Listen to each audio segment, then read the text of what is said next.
গৈরে মাহরাম মহিলাকে মা সম্বোধন করার দ্বারায়, মা বলার দ্বারায় সে মা হয়ে যায় না এবং মাহরামও হয় না, বরং পূর্বের মতোই তার সাথে পর্দা করা জরুরি। আর এভাবে মা সম্বোধন করার দ্বারায় তার মেয়ে হারাম হয় না। দেখতে পারেন সূরা আহজাব 4 নং আয়াত এবং 5 নং আয়াত, সূরা নিসা 24 নং আয়াত, তাফসীরে কুরতুবী 14 নং খণ্ড 119 নং পৃষ্ঠা ও 5 নং খণ্ড 124 নং পৃষ্ঠা, সহিহ বুখারী 2 নং খণ্ড 1001 নং পৃষ্ঠা, আদ-দুররুল মুখতার 3 নং খণ্ড 493 নং পৃষ্ঠা, ফাতহুল কাদির 3 নং খণ্ড 117 নং পৃষ্ঠা, আল বাহরুর রাইক 3 নং খণ্ড 92 নং পৃষ্ঠা।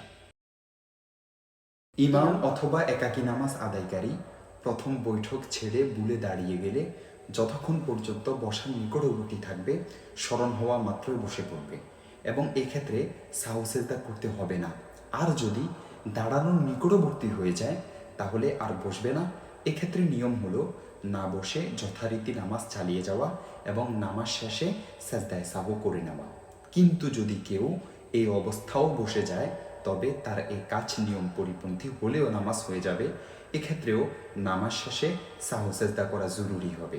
দেখতে পারেন আয়লাউস সুনান 7 নং খণ্ড 200 নং পৃষ্ঠা, আল মুহিতুল বুরহানি 2 নং খণ্ড 330 নং পৃষ্ঠা, বাদায় সনায় 1 নং খণ্ড 171 নং পৃষ্ঠা।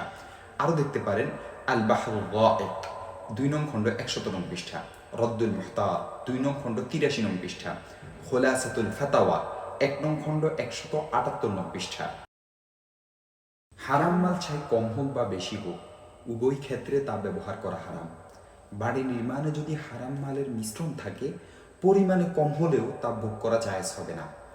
বাড়ি থেকে বৈধ উপায়ে উপকৃত হতে চাইলে ব্যয়িত হারাম মালের সমপরিমাণ সম্পদ মালিকদেরকে ফেরত দিতে হবে। মালিক জানা না থাকলে সেই পরিমাণ মাল তাদের পক্ষ থেকে সদকা করে দিতে হবে। দলিলের জন্য দেখতে পারেন শরহুল মাজাল্লা 2 নং খণ্ড 540 নং পৃষ্ঠা, আদ-দুররুল মুখতার 6 নং খণ্ড 48 নং পৃষ্ঠা। আরও দেখতে পারেন তহতাবি আলাদ-দুর 4 নং খণ্ড 192 নং পৃষ্ঠা। খুতবা শোনা যাক বা না শোনা যাক, উভয় অবস্থায় খুতবা চলাকালীন সমবেত মুসল্লিদের চুপ থাকা ওয়াজিব। তাই খুতবা শোনা না গেলেও সকল প্রকার কথাবার্তা, এমনকি যিকির, তেলাওয়াত, তাসবিহ, তাহলিল ইত্যাদি পড়া থেকেও বিরত থাকতে হবে। দেখতে পারেন ফাতহুল কাদির 2 নং খণ্ড 28 নং পৃষ্ঠা, ফাতাওয়ায়ে হিন্দিয়া 1 নং খণ্ড 147 নং পৃষ্ঠা, ফাতাওয়ায়ে খানিয়া 1 নং খণ্ড 181 নং পৃষ্ঠা, রদ্দুল মুহতার 2 নং খণ্ড 159 নং পৃষ্ঠা। জানাজা না পড়ে কবর দিয়ে দিলে কবরস্থ লাশটি পচে গলে যায়নি বলে প্রবল ধারণা হলে কবরটিকে সামনে রেখে জানাজা পড়তে পারবে। আর লাশটি পচে গেছে বলে প্রবল ধারণা হলে আর জানাজা পড়া যাবে না। দেখতে পারেন সহিহ বুখারী 1 নং খণ্ড 178 নং পৃষ্ঠা, আল মাফসুদ সরাখসির 2 নং খণ্ড 29 নং পৃষ্ঠা, শরহুল মুনিয়া 583 নং পৃষ্ঠা, খুলাসাতুল ফাতাওয়া 1 নং খণ্ড 224 নং পৃষ্ঠা, আল মুহিতুল বুরহানি 3 নং খণ্ড 96 নং পৃষ্ঠা। আরও দেখতে পারেন আল বাহরুর রাইক 2 নং খণ্ড 182 নং পৃষ্ঠা।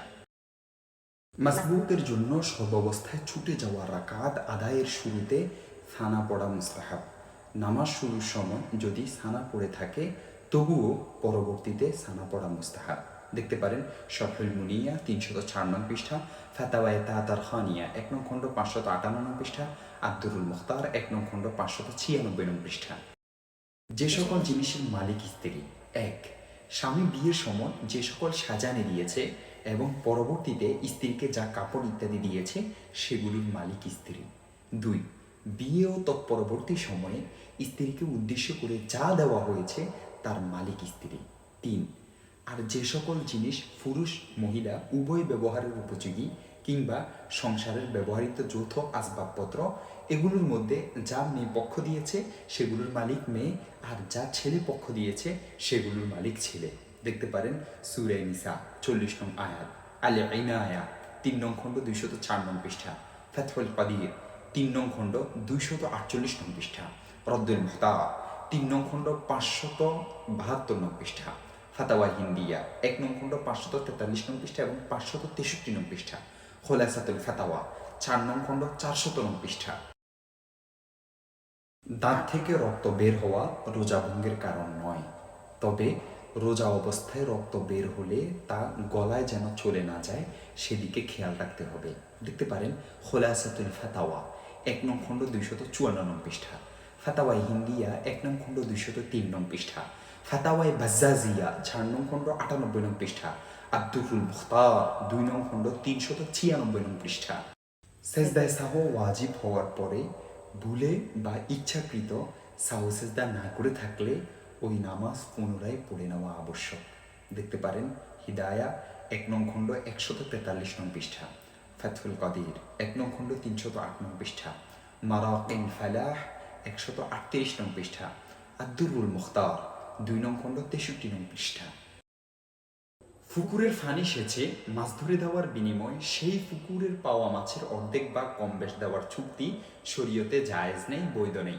কেননা এতে পারিশ্রমিকের পরিমাণ অজানা থাকে, নির্দিষ্ট থাকে না। শরীয়তের দৃষ্টিতে পারিশ্রমিক চুক্তির সময় নির্ধারিত ও চূড়ান্ত হওয়া জরুরি, যেন কাজ শেষে পরস্পরে মনোমালিন্য না হয় এবং কেউ ক্ষতিগ্রস্ত হওয়ার আশঙ্কাও না থাকে। তাই এক্ষেত্রে সঠিক পদ্ধতি হলো মেশিনের মালিক ফানি সেচ করা এবং মাছ ধরে দেওয়ার বিনিময়ে কী পারিশ্রমিক নিবে তা পূর্বেই সুনির্ধারিত করতে হবে। সে যদি টাকা নেয় তাহলে টাকার পরিমাণ, আর অন্য কিছু নিতে চাইলে তার ধরন ও পরিমাণ নির্দিষ্ট করে নিতে হবে। দেখতে পারেন মুসান্নিফে আব্দুর রাজ্জাক 8 নং খণ্ড 235 নং পৃষ্ঠা, বাদায়ে সনায় 4 নং খণ্ড 47 নং পৃষ্ঠা, আব্দুরুল মুখতার 6 নং খণ্ড 44 নং পৃষ্ঠা, শরহুল মাজাল্লা 2 নং খণ্ড 538 নং পৃষ্ঠা। মসজিদের কোনো বস্তু প্রয়োজনে না আসলে তবে যে মসজিদের প্রয়োজন রয়েছে সেখানে তা দিয়ে দেওয়া জায়েজ হবে এবং এটি বৈধ হবে।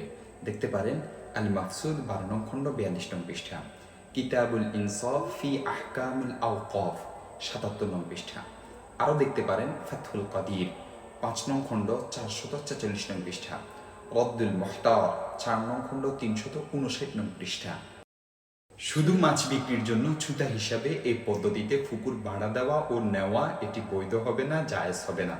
বরং পুকুরে মাছ চাষ করা কিংবা ফানি ব্যবহার করা অথবা এ ধরনের কোনো সুবিধা ভোগ করার উদ্দেশ্যে নিয়মতান্ত্রিকভাবে ভাড়া দেওয়া জায়েজ হবে, বৈধ হবে। দেখতে পারেন ফাতাওয়াই হিন্দিয়া 44 নং খণ্ড 441 নং পৃষ্ঠা, বাদায়ে ও সনায়ে 4 নং খণ্ড 17 নং পৃষ্ঠা, রদ্দুল মুখতার 5 নং খণ্ড 61 নং পৃষ্ঠা। আরও দেখতে পারেন তাকরিরাতে রাফেঈ 5 নং খণ্ড 139 নং পৃষ্ঠা। জি, হায়েজ অবস্থায়ও আজানের মৌখিক জবাব দেওয়ার অবকাশ রয়েছে।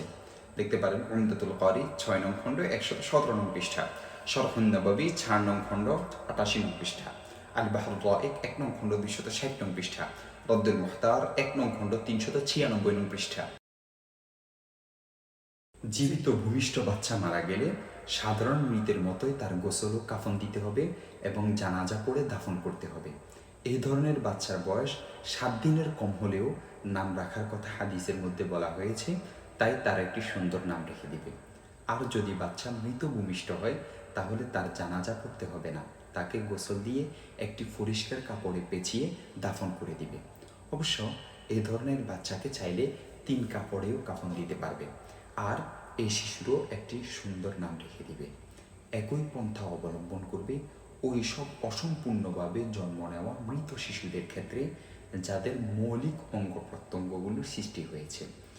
আর যদি নষ্ট হয়ে যাওয়া গর্ভের কোনো অঙ্গ না হয়ে থাকে বরং শুধু গোস্তের টুকরো থাকে তাহলে তা একটি কাপড়ে পেঁচিয়ে দাফন করে দিবে। এক্ষেত্রে জানাজা, গোসল, নাম রাখা কিছুই করবে না। দলিলের জন্য দেখতে পারেন জামিউত তিরমিজি 1 নং খণ্ড 200 নং পৃষ্ঠা, মুসান্নিফে আব্দুর রাজ্জাক 3 নং খণ্ড 530 নং পৃষ্ঠা, ফাতাওয়াই হিন্দিয়া 1 নং খণ্ড 159 নং পৃষ্ঠা, ফাতাওয়াই বাজ্জাজিয়া 4 নং খণ্ড 78 নং পৃষ্ঠা, বাদায়ে সনায় 2 নং খণ্ড 28 নং পৃষ্ঠা, আব্দুরুল মুখতার 2 নং খণ্ড 227 নং পৃষ্ঠা এবং 228 নং পৃষ্ঠা। নির্দিষ্ট সময়ের আগে চাকরি ছেড়ে দিলে বেতন পাবে না শর্তে নিয়োগ চুক্তি বৈধ নয়, বরং যতটুকু কাজ করবে এর যথাযোগ্য পারিশ্রমিক দিয়ে দেওয়া জরুরি। সুতরাং কর্মচারী নির্দিষ্ট সময়ের আগে চলে গেলেও তাকে তার কাজের ন্যায্য বেতন দিয়ে দিতে হবে। প্রয়োজনের ক্ষেত্রে এমন শর্ত করার অবকাশ রয়েছে যে প্রথম 3 মাসের বেতন চতুর্থ মাসে একত্রে দেওয়া হবে।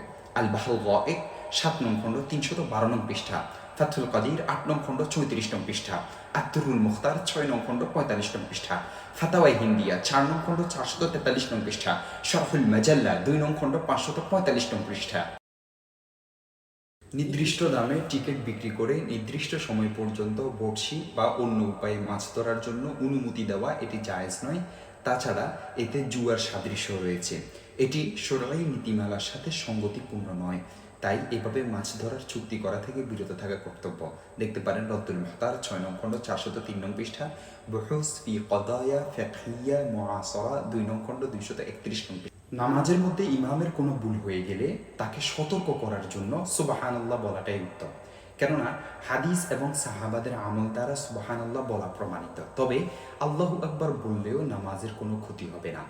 দলিলের জন্য দেখতে পারেন জামিউত তিরমিজি 1 নং খণ্ড 85 নং পৃষ্ঠা, উমদাতুল কারি 7 নং খণ্ড 279 নং পৃষ্ঠা, মাআরিফুস সুনান 3 নং খণ্ড 442 নং পৃষ্ঠা, সুনানে আবু দাউদ 1 নং খণ্ড 148 নং পৃষ্ঠা, ফাথুল কাদির 1 নং খণ্ড 356 নং পৃষ্ঠা, আল বাহরুল গায়েক 2 নং খণ্ড 7 নং পৃষ্ঠা, রদ্দুল মুখতার 1 নং খণ্ড 638 নং পৃষ্ঠা, ফাতাওয়ায়ে হিন্দিয়া 1 নং খণ্ড 99 নং পৃষ্ঠা। একই ব্যক্তি পণ্য ক্রয় বিক্রয়ের জন্য 2 জনের প্রতিনিধি হতে পারে না, কারণ এক্ষেত্রে একটি পণ্যের জন্য একই ব্যক্তির ক্রেতা বিক্রেতা উভয়ের ভূমিকা পালন করতে হয়। এ ধরনের ঘটনার সম্মুখীন হলে কোনো এক পক্ষের জন্য অন্য কোনো ব্যক্তিকে প্রতিনিধি বানিয়ে তার সাথে ক্রয় বিক্রয় সম্পন্ন করবে। দেখতে পারেন আল মকসুদ সরফসির 19 নং খণ্ড 32 নং পৃষ্ঠা, বাদাউস সনায় 4 নং খণ্ড 322 নং পৃষ্ঠা, ফাতাওয়ায়ে হিন্দিয়া 3 নং খণ্ড 2 নং পৃষ্ঠা এবং 5 নং খণ্ড 260 নং পৃষ্ঠা, রদ্দুল মুখতার 4 নং খণ্ড 525 নং পৃষ্ঠা এবং 504 নং পৃষ্ঠা, শরহুল মাজাল্লা 2 নং খণ্ড 28 নং পৃষ্ঠা এবং 29 নং পৃষ্ঠা, আল মুগনি 7 নং খণ্ড 230 নং পৃষ্ঠা, আল যাখিরা 8 নং খণ্ড 10 নং পৃষ্ঠা। নামাজ শেষে উভয় সালাম বলা ওয়াজিব এবং উভয় সালামে আসসালামু আলাইকুম ওয়া রাহমাতুল্লাহ পর্যন্ত বলা সুন্নত। তবে শুধু আসসালাম বললেও ওয়াজিব আদায় হয়ে যাবে। দেখতে পারেন আল বাহরুল গায়েক 1 নং খণ্ড 301 নং পৃষ্ঠা, শরহুল মুনিয়া 298 নং পৃষ্ঠা, আস-সিআয়া 2 নং খণ্ড 137 নং পৃষ্ঠা। আরও দেখতে পারেন আল মুহিতুল বুরহানি 2 নং খণ্ড 131 নং পৃষ্ঠা, রদ্দুল মুখতার 1 নং খণ্ড 468 নং পৃষ্ঠা, মাজমাউল আনহার 1 নং খণ্ড 133 নং পৃষ্ঠা। ইহরাম অবস্থায় শরীরের যে কোনো স্থান থেকে ফসম কাটা, কামানো বা উফরে ফেলা নিষিদ্ধ। এই অবস্থায় নাকের লোম উফরানোও না জায়েজ। এই কাজগুলো করলে তাকে কিছু গম বা তার মূল্য কমপক্ষে 3 মুষ্টি পরিমাণ সদকা করতে হবে। দলিলের জন্য দেখতে পারেন আল বাহরুল গায়েক 2 নং খণ্ড 325 নং পৃষ্ঠা, ফাতাওয়ায়ে হিন্দিয়া 1 নং খণ্ড 224 নং পৃষ্ঠা এবং 1 নং খণ্ড 243 নং পৃষ্ঠা। আরও দেখতে পারেন মানাসিকে মোল্লা আলী কারি 328 নং পৃষ্ঠা, ফাতাওয়ায়ে খানিয়া 1 নং খণ্ড 289 নং পৃষ্ঠা, রদ্দুল মুখতার 2 নং খণ্ড 489 নং পৃষ্ঠা। দোকানি থেকে পছন্দের জন্য যে সময় চেয়ে নেওয়া হয় এর ভিতরেই যদি পণ্য পুড়ে যায় অথবা নষ্ট হয়ে যায় তাহলে এই ফেরতযোগ্য পণ্যের জরিমানা দিতে হবে না। কিন্তু যদি এই পণ্য পুড়ে যাওয়ার পিছনে কোনো ত্রুটি থাকে, যে নিয়ে এসেছে পছন্দ করার জন্য তার যদি কোনো ত্রুটি থাকে কিংবা ফেরত দেওয়ার মেয়াদ উত্তীর্ণ হওয়ার পরে যদি দুর্ঘটনা ঘটে তাহলে তাকে তার মূল্য পরিশোধ করতে হবে। দেখতে পারেন তাবিয়িনুল হাকায়েক 4 নং খণ্ড 22 নং পৃষ্ঠা, রদ্দুল মুখতার 4 নং খণ্ড 586 নং পৃষ্ঠা, আল বাহরুল গায়েক 6 নং খণ্ড 22 নং পৃষ্ঠা, ফাতাওয়ায়ে হিন্দিয়া 3 নং খণ্ড 55 নং পৃষ্ঠা, আল মুহিতুল বুরহানি 10 নং খণ্ড 41 নং পৃষ্ঠা।